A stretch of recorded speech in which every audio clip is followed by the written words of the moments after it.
প্রিয় দশম শ্রেণীর শিক্ষার্থী বন্ধুরা, তোমাদের জন্য আজকে আমি আলোচনা করতে চলেছি আমাকে দেখুন এই গল্পটি থেকে মানে তৃতীয় পর্বের এমসিকিউ বা এসিকিউ টাইপ প্রশ্ন উত্তর। এর আগে দুটি পর্বে মোট 132টি এমসিকিউ বা এসিকিউ টাইপ প্রশ্ন উত্তর আলোচনা করেছি।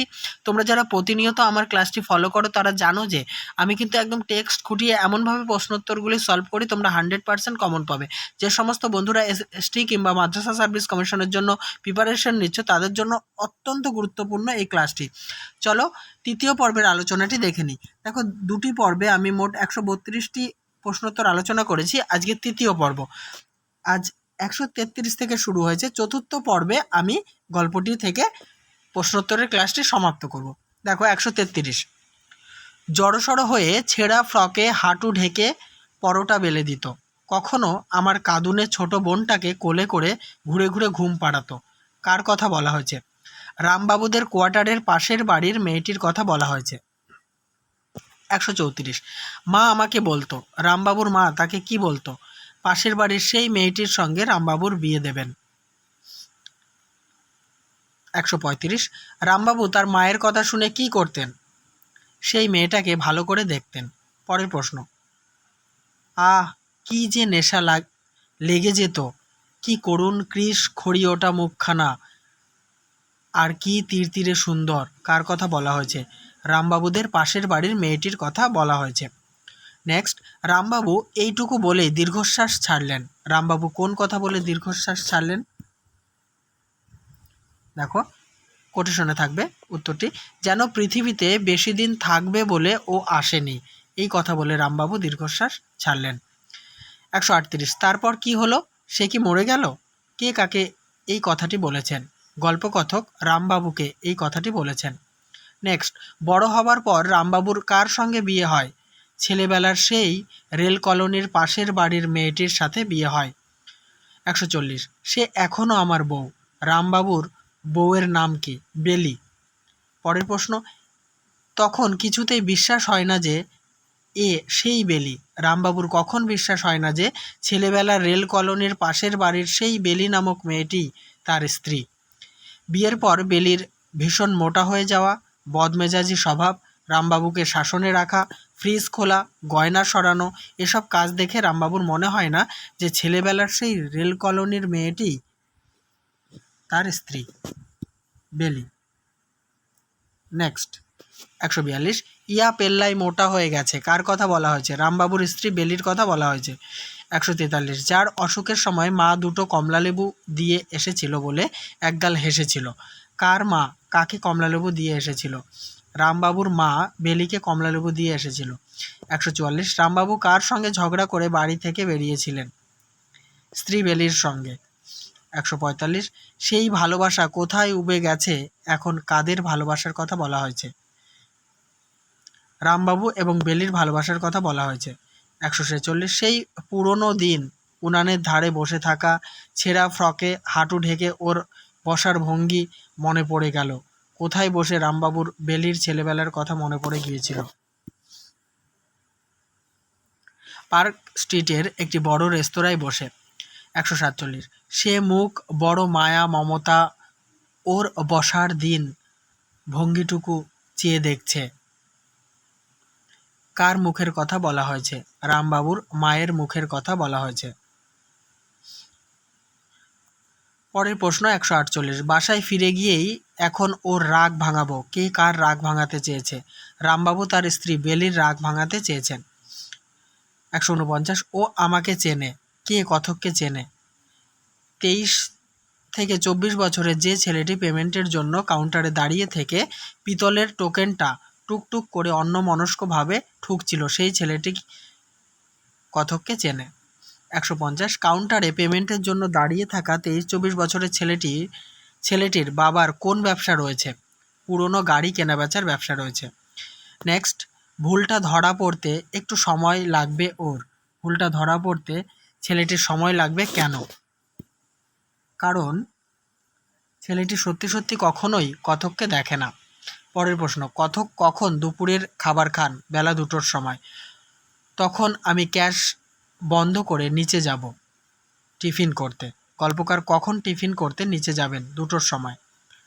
154 গল্পকথক বেলা 2টোর সময় টিফিন করতে গিয়ে রাস্তায় ফুটপাতের দোকান থেকে কি খাবেন বলে জানিয়েছেন? থিন অ্যারারুট আর ভাঁড়ের চা। 155 কলা কত পয়সা জোড়া বলে গল্পে বর্ণিত হয়েছে? 40 পয়সা। 156 মর্তমান দেখলেই চেনা যায়। মর্তমান কলার বিশেষত্ব কি? হলুদ, সুন্দর হলুদ রং, মসৃণ গা, প্রকাণ্ড চেহারা। 157 গল্পকার কতদিন পর পর কলা খান? 2 দিন। 158 কথক কত পয়সা দিয়ে একটি কলা কেনেন? 20 পয়সা। 159 খাওয়া হয়ে যাওয়ার পরও আমি অনেকক্ষণ খোসাটা হাতের মুঠোয় ধরে রইলাম স্মৃতিচিহ্ন হিসেবে। কি খাওয়ার কথা বলা হয়েছে? বর্তমান কলা। পরের প্রশ্ন 160 কলার খোসাটা হাতে ধরে গল্পকথক কত মিনিট এদিক ওদিক ঘুরে বেরিয়েছিলেন? 10-15 মিনিট। 161 গল্পকথকের চারপাশের লোকজন কেমনভাবে হেঁটে যাচ্ছিল? নিরুত্তেজভাবে হেঁটে যাচ্ছিল।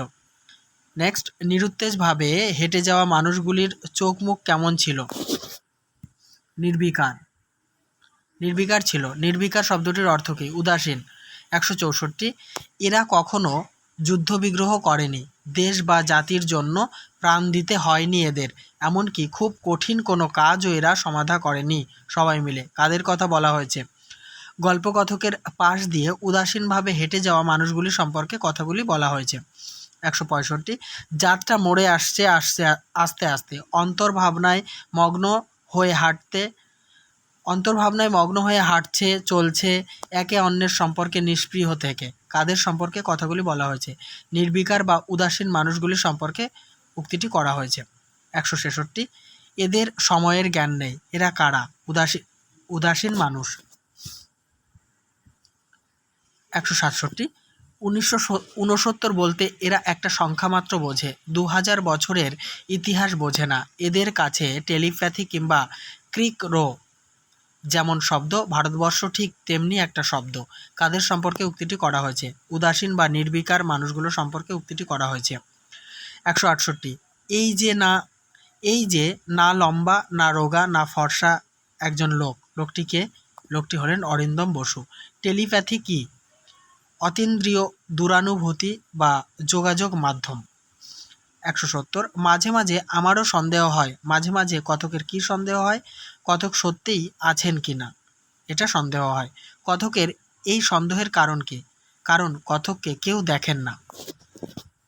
জেনে নেব 172 নম্বর প্রশ্ন উত্তর। তার আগে বলি অবশ্যই ভিডিওতে লাইক, কমেন্ট এবং শেয়ার করো। চ্যানেলটিতে নতুন হলে সাবস্ক্রাইব করে অল করে দিও। এই গল্পটি যেহেতু একটু বড় তাই আমি টেক্সট কুটিয়ে 4টি পর্বে গল্পটিকে বিভক্ত করেছি। এই তৃতীয় পর্বে আমি 55টি এমসিকিউ বা এসিকিউ টাইপ এই ধরনের প্রশ্নোত্তর আলোচনা করব টেক্সট কুটিয়ে। চতুর্থ পর্বে কিন্তু এই গল্পটি সমাপ্ত করব। তাই আগের পর্বগুলি দেখার জন্য অবশ্যই আমার চ্যানেলটিকে সাবস্ক্রাইব করে নাও। 172 নিউ মার্কেটের ঘটনাটার কথাই ধরুন না। নিউ মার্কেটের কোন ঘটনার কথা বলা হয়েছে? উত্তর, গল্পকথকের বউ হেঁটে হেঁটে তাকে খুঁজছিল, তাকে সামনে দেখছিল, চোখে চোখ রেখে পেরিয়ে গেলেও কথককে খুঁজে পাচ্ছিল না। 173 কি আশ্চর্য, লোকটা গেল কোথায়? বক্তাকে, কথকের স্ত্রী। 174 গল্পকার বর্তমান কলার খোসাটা কোথায় রেখেছিলেন? ফুটপাতের মাঝখানে। নেক্সট, গল্পকারের কলার খোসাটা ফুটপাতের মাঝখানে রাখার কারণ কী ছিল? গল্পকারের ধারণা উদাসীন মানুষেরা যদি কলার খোসাতে পা দেন, এটা একটু মিস্টেক হয়েছে বানানটা, পা দেন তাহলে পিছলে পড়ে গিয়ে চৈতন্য ফিরে পাবে। এখানে পাওয়া লেখা হয়ে গেছে, ওটা পা দেন হবে। 176 হয়তো আপনার ভিতরকার ঘুমন্ত আমিটা জেগে উঠে ভাববে। কি ভাববে? বেঁচে থাকা কত ভালো, এই কথাই ভাববে। 177 বলা যায় না, আপনার হয়তো এ কথাও মনে পড়ে যেতে পারে। কি মনে পড়ে যেতে পারে? গল্পকারের বিয়ের তারিখটা। গল্পকারের বিয়ের তারিখটি কত? 1969 সালের 16 জুলাই।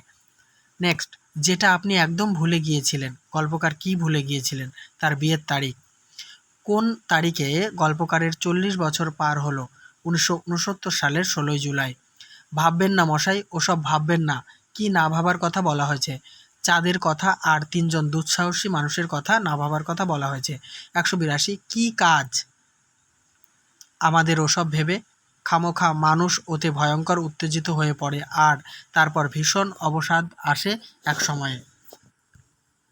কোন কথা ভাবলে মানুষের এমন দশা হয়। চাঁদের কথা এবং 3 জন দুঃসাহসী মানুষের কথা ভাবলে মানুষের এমন দশা হয়। 183 কোন জায়গার বাঘটা ঘুরতেই সুন্দর খোলা প্রকাণ্ড ময়দান এবং উদম আকাশ দেখা যায়? রাজভবনের সামনের বাঘটা। 184 দেখুন কি আহাম্মক ছেলেটা, ছেলেটাকে আহাম্মক বলা হয়েছে কেন? অফসাইডে দাঁড়িয়ে সুন্দর একটা গোলের চান্স ছেলেটি নষ্ট করে দিয়েছিল, তাই তাকে আহাম্মক বলা হয়েছে। আহাম্মক শব্দটির অর্থ কী? বোকা। 186 যে ছেলেটি অফসাইডে দাঁড়িয়ে গোলের সুন্দর চান্সটা নষ্ট করেছিল তার গায়ে কোন রঙের জার্সি ছিল? লাল সোনালি রঙের জার্সি ছিল। তাহলে বন্ধুরা, এই আলোচনার সঙ্গে সঙ্গে আমাকে দেখুন এই গল্পটি থেকে তৃতীয় পর্বের আলোচনা শেষ করলাম। চতুর্থ পর্বে কিন্তু আমি এই গল্পটির সম্পূর্ণ অংশটা শেষ করব। তাহলে দেখার আমন্ত্রণ জানাচ্ছি। অবশ্যই ভিডিওটি কেমন লাগলো জানাতে ভুলো না। চ্যানেলটিকে সাবস্ক্রাইব করে রাখো। নেক্সট পর্বে দেখা হবে।